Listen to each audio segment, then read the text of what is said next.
Halo para pedagang dan investor yang budiman. Layanan analitis berhubungan dengan Anda Guru Markets. Kita mulai dengan ringkasan informasi tentang perusahaan.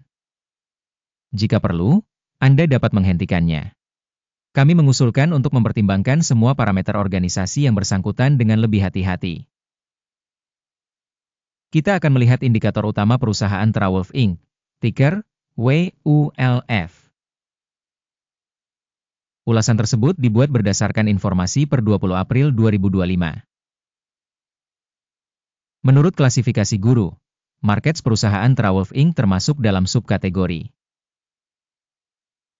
Crypto. 36 organisasi ikut serta dalam perbandingan. Ini sangat representatif. Temukan tabel pemesanan di akhir video ini. Hasil keseluruhan perusahaan adalah sebagai berikut, minus 8 dari 10 poin. Skor rata-rata untuk subkategori, 1,1 poin.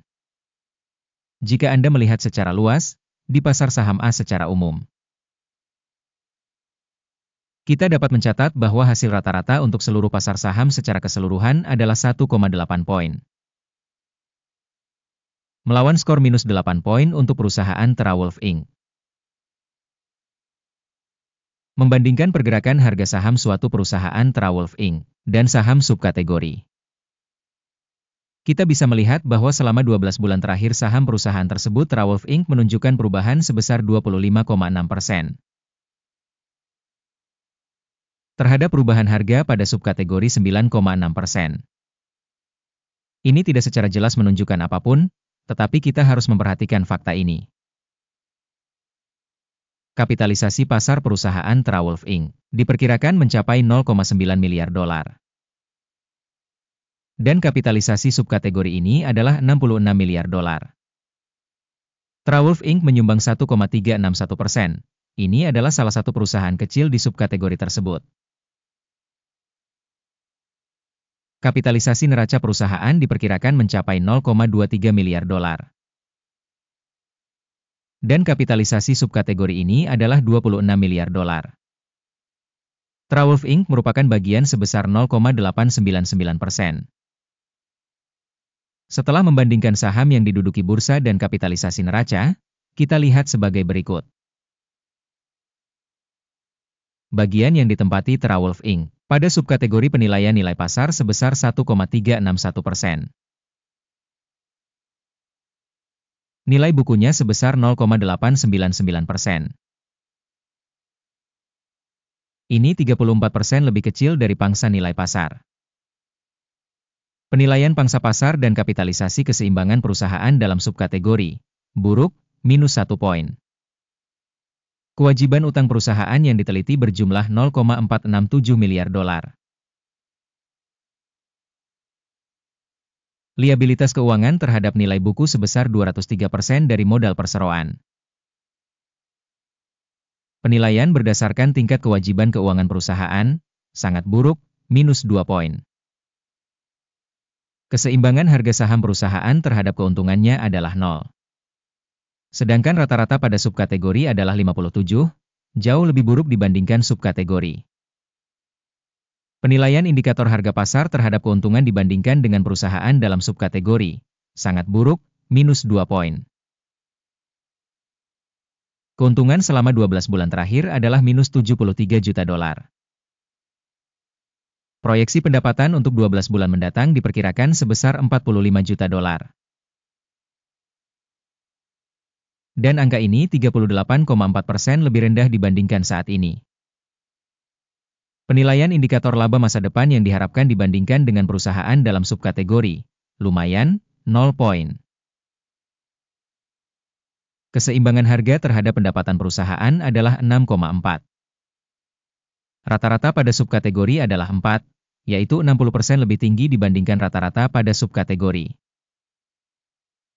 Penilaian harga pasar terhadap indikator pendapatannya dibandingkan dengan indikator pada subkategori, lumayan, minus 0,5 poin. Pendapatan selama 12 bulan terakhir adalah 140 juta dolar. Pendapatan masa depan untuk 12 bulan ke depan tidak diketahui. Yang sangat buruk bagi harga perusahaan. Penilaian perkiraan volume penjualan di masa depan dibandingkan dengan indikator perusahaan dalam subkategori buruk, minus 1 poin.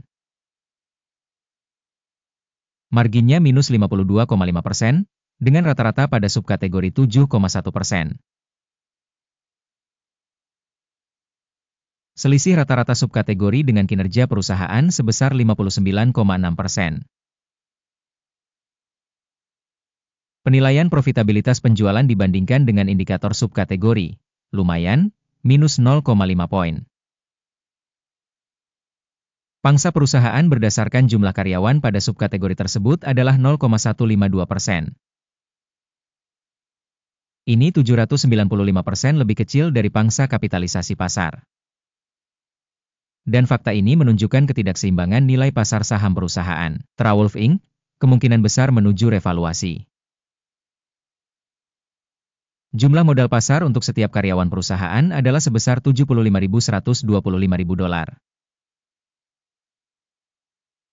Dan untuk subkategori $8.396.000.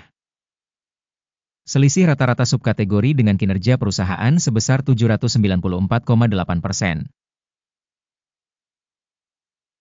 Penilaian besaran modal perusahaan per karyawan dibandingkan dengan indikator pada subkategori, lumayan, 0 poin.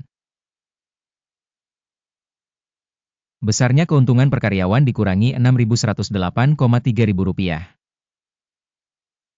Rata-rata untuk subkategori adalah $147,2.000.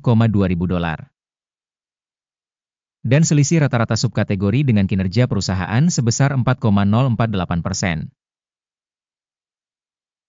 Penilaian keuntungan per individu karyawan dibandingkan dengan indikator dalam subkategori dapat ditoleransi, minus 0,5 poin. Volume penjualan per individu karyawan organisasi adalah $11.667.000. Menurut subkategori Rp2.078.000. Selisih rata-rata subkategori dengan kinerja perusahaan sebesar 461%. Perkiraan bagi hasil untuk setiap karyawan perusahaan dibandingkan dengan indikator pada subkategori, lumayan, dikurangi 0,5 poin. Sahamnya pendek 30,4%, dengan rata-rata untuk subkategori 9,7%.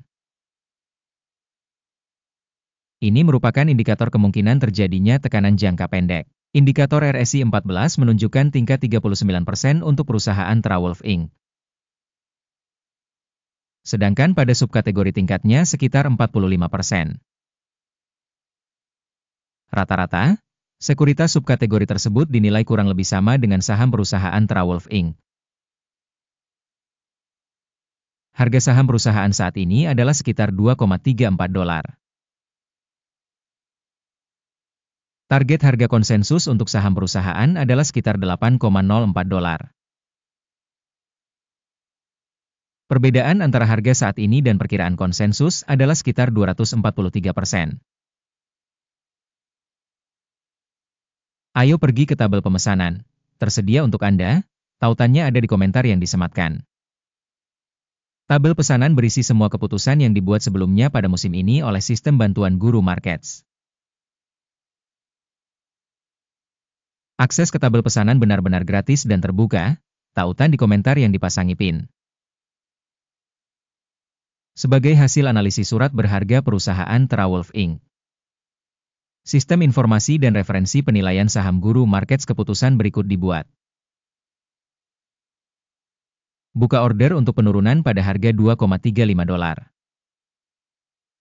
Pesanan terbuka karena perusahaan memiliki valuasi yang cukup rendah. Penilaian perusahaan didasarkan pada model penilaian indeks AKIM. Take profit ditetapkan pada 1,56. Stop loss ditetapkan pada 3,14. Jika order tidak ditutup dengan take profit atau stop loss. Kemudian perintah itu ditetapkan secara mandiri berdasarkan hasil sidang tanggal 20 Mei 2025. Atau pada hari perdagangan terakhir sebelum tanggal tersebut. Jantung, BTBT, akan menjadi transaksi pembelian utama. Video kesepakatan utama telah dipublikasikan di saluran ini. Saat menutup salah satu pesanan, dasar atau penyeimbang. Order sebaliknya ditutup secara otomatis.